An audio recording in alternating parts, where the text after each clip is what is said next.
Hello everybody. This week it was announced that global sensation, Spotify's #1 artist, Kendall Jenner's prize Platino and Duolingo darling Bad Bunny will be headlining the Super Bowl halftime show, making him the first Puerto Rican patriot to perform at the Super Bowl that's not a gang-banging Boston booty boy. Now, for those of you who don't know Bad Bunny, he is the world's largest Latin trap artist, followed closely by Ice.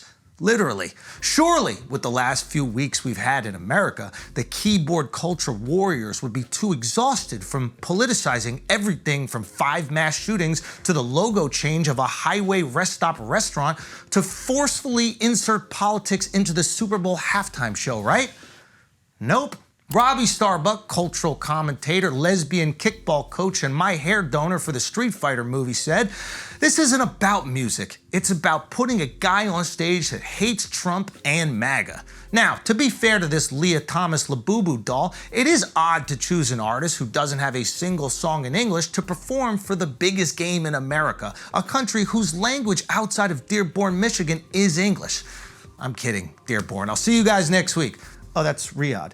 Anyway, a couple months ago, this handsome guy with questionable sperm motility said, "Bad Bunny is the biggest artist in the world, right? Yeah. He can't do the Super Bowl." Now, for the record, I also said Netflix would be dead, and now it's the world's biggest streamer, so in a lot of ways, I probably spoke this into existence, and that's why they call me Nostradamus. You're welcome, Puerto Rico. Now, when I said that, my thinking was, it's the NFL halftime booker's job to create a show that appeals to as many NFL fans as possible. That makes sense, right? For example, if someone was putting on a show for Ben Shapiro and his company, they would hire a choir of Palestinian toddlers being crushed by a hospital bombing, or as Ben calls it, porn. But after Mr. Bunny was chosen, I asked myself, what really is the goal of the Super Bowl halftime show? Is it to entertain the fans? Sure. Is it to sell AirPods? Absolutely. Or is it being used to extend the reach of the NFL? Ding, ding, ding is an example of someone they like to have as a new fan. The NFL wants to be a global brand. They have games in London so they can reach a larger Muslim audience. They have games in Mexico so the Raiders fans will deport themselves. They have games in Brazil now that Tom Brady is retired. They've seen the success of the NBA abroad and the international dominance of soccer, or what people who have free healthcare and missing teeth call football. So maybe they're hiring a musical act that is a massive global success, and a considerable percentage of his fan base are not football fans, in the hopes that those non-football fans tune into the halftime show, watch a little bit of the game, and then one day, years later, their kids can get CTE too. Maybe, just maybe, not everything is about fuck Trump or triggering the libs. Chances are American Eagle just wants to sell jeans. Occam's razor says the simplest explanation is usually the right one. Well, this is America, baby, and our razor says follow the money. And you can probably buy that razor after Sydney Sweeney uses it to shave her American Eagle bald at scooterscooters.net.